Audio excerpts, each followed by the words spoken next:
নমস্কার দর্শক বন্ধুরা, আজ আমরা আলোচনা করব আলু গাছ নিয়ে পরে। বর্তমান এই সময় আলু গাছের বয়স 50 থেকে 60 দিনের মতো প্রায়,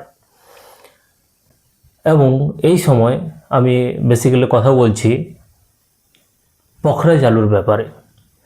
এই সময় দেখা যায় যে অনেক চাষি ভাই আছেন যারা মনে করেন যে 60 দিন তো বয়স হয়ে গেল, আর তো 20-30 দিন পর আলুটা তাড়তে যাব, সুতরাং আমরা কোনোভাবেই আর মাঠে স্প্রে করব না। তাতে যাই রোগ আসুক, তাতে সেটা শুকনো ধসা হোক না কেন, পাতার ডগায় কালো কালো টিপ দাগ হোক না কেন, বা আদার্স যে ধরনের ট্রিটমেন্ট হোক না কেন।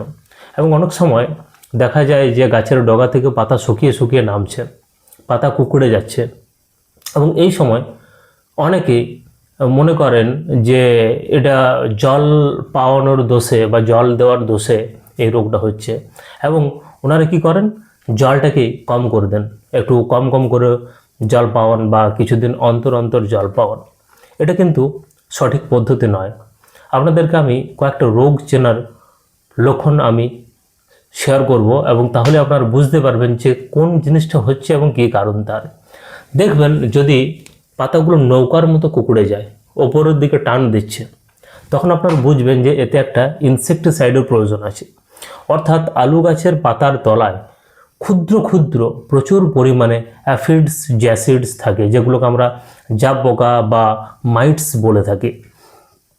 এই পোকাগুলো কি করে, গাছের পাতায় যে খাবারটা তৈরি হচ্ছে সেই খাবারটা তলা থেকে চুষে শেষ করে নেয়, এবং এই পোকাটা যখন রসটা চুষে নেয় তখন কি হয়, গাছের খাদ্যটা গিয়ে পরে আলুতে সঞ্চয় হতে পারে না, এবং বেশি পরিমাণে যখন রস শোষণ করে গাছের পাতার দেখুন নৌকোর মতো বেঁকে যাচ্ছে।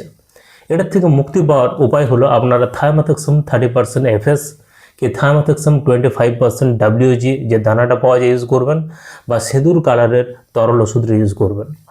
এবং যদি কারো খুব বেশি লেগে থাকে আপনারা থায়ামেথক্সামের সঙ্গে এসিফেট পাউডার ইউজ করতে পারেন, বা অ্যাসিটামিপ্রিড ইউজ করতে পারেন। অ্যাসিফেটের কাজ কি, একটা কুইক অ্যাকশন, 24 আওয়ার্স অ্যাক্টিভ থাকবে এবং যা পোকা থাকবে ওখানে নকডাউন করে দেবে। এবং অ্যাসিটামিপ্রিড যদি প্রয়োগ করি, এটা ট্রান্সলেমিনার একটা পাউডার ওষুধ। ট্রান্সলেমিনার কথার অর্থ হলো এটা যদি পাতার আপনি ওপরও স্প্রে করেন, এটা সেই পরিমাণ ক্ষমতা আছে পাতার তলার দিকে থাকা পোকাগুলোকে পর্যন্ত ধ্বংস করতে পারে, অর্থাৎ পাতার মধ্য দিয়ে ওষুধের প্রবাহিত হয়ে পাতার ওপর এবং তলকে কভার করে।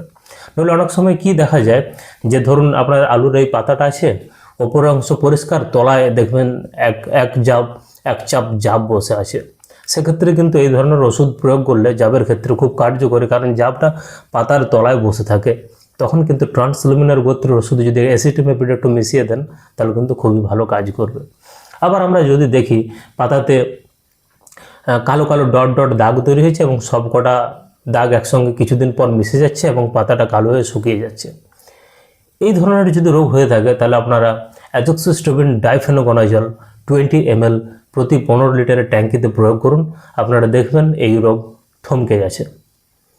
আবার যদি দেখেন যে পাতার মধ্যে একটা পচা অংশ দেখা যাচ্ছে, মাঝখানটা যেন ছোপ হয়ে গেছে, এবং অনেক সময় এটাও দেখা যায় যে গোটা বিল জমিতে কি হয়ে গেছে যে তলার পাতাগুলো পচে গন্ধ ছেড়ে গেছে, সেক্ষেত্রে কি করবেন?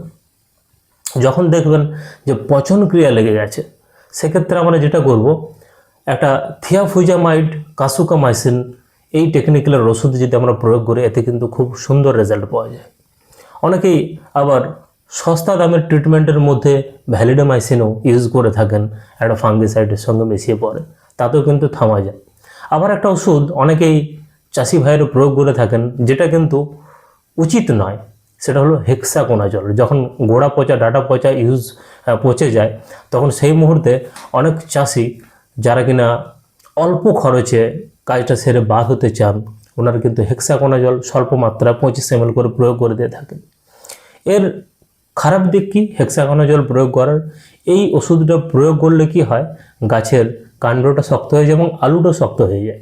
আলুটা শক্ত হয়ে গেলে কী সমস্যা হয়, যখন আলুটা আমরা খাবো, সেদ্ধ করার সময় যতই ফুটাই না কেন আলু কিন্তু শক্ত হয়ে রয়ে যাবে, সেটাকে কিন্তু কখনোই নরম করা যাবে না। তার জন্য হেক্সাকোনাজল অবশ্যই আমরা ইউজ করব না। যদি ইন কেস গোটা বিল দেখা যাচ্ছে যে পচে গেছে, দুর্গন্ধ হয়ে গেছে, গলে পড়ে যাচ্ছে গাছগুলো, এরকম ধরনের পচা ধাসা আসে, তখন উপায় না থাকলে শেষ অবস্থাতে গাছ বাঁচানোর জন্য জাস্ট ফসলটা রক্ষা করার জন্য আপনারা করতে পারেন। আদারওয়াইজ নর্মালি এটা আমরা ইউজ করতে বারণ করি বা না করাই বেটার। তাহলে আপনারা প্রথমের দিকে 1-2 স্প্রে করবেন না, তাও ঠিক আছে, কিন্তু লাস্ট স্টেজে অবশ্যই 60 দিনের সময় যদি রোগগুলো দেখা যায়, আপনার অবশ্যই একটু ট্রিটমেন্ট করুন। কারণ আলু আপনার 0 থেকে 60 ডেজে আপনার কিন্তু আলুর বৃদ্ধি হয় না। কারণ কি, এই সময় আমরা গাছ তৈরি করে থাকি, কাণ্ড তৈরি করে থাকি, শেকড় তৈরি করে থাকি, যেটা মেন সময় লাস্ট 30 দিনেই কিন্তু আলুটা সাইজ বাড়ে, অর্থাৎ এরকম থেকে এত বড় সাইজ হবে লাস্ট 30 দিনে। সুতরাং এই লাস্ট 30 দিন গাছকে সুস্থ স্বাভাবিকভাবে বাঁচিয়ে রাখার দায়িত্ব আমাদের। এবং গাছ যদি সুস্থ থাকে, কোনো রোগ বা কোনো আদার্স খারাপ লক্ষণ না থাকে, অবশ্যই আলুতে ফলন ভালো হবে। একটা জিনিস মাথায় রাখবেন, যখনই আপনারা কোনো পিজিআর বা প্ল্যান্ট গ্রোথ রেগুলেটর বা ভিটামিন ইউজ করবেন, এর কাজ কি আলুর সাইজ বাড়িয়ে দেওয়া।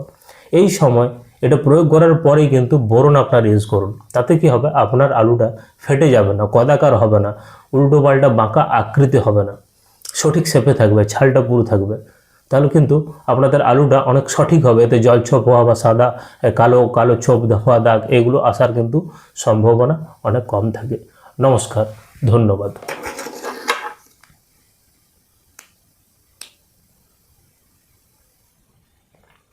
আজকের মতো এখানে শেয়ার করছি। যদি আপনাদের ভালো লাগে থেকে অবশ্যই আপনারা শেয়ার করবেন, লাইক করবেন, এবং আপনাদের কোনো প্রশ্ন থাকলে কমেন্ট বক্সে জানাবেন, আমি অবশ্যই তার সমাধান দেবো।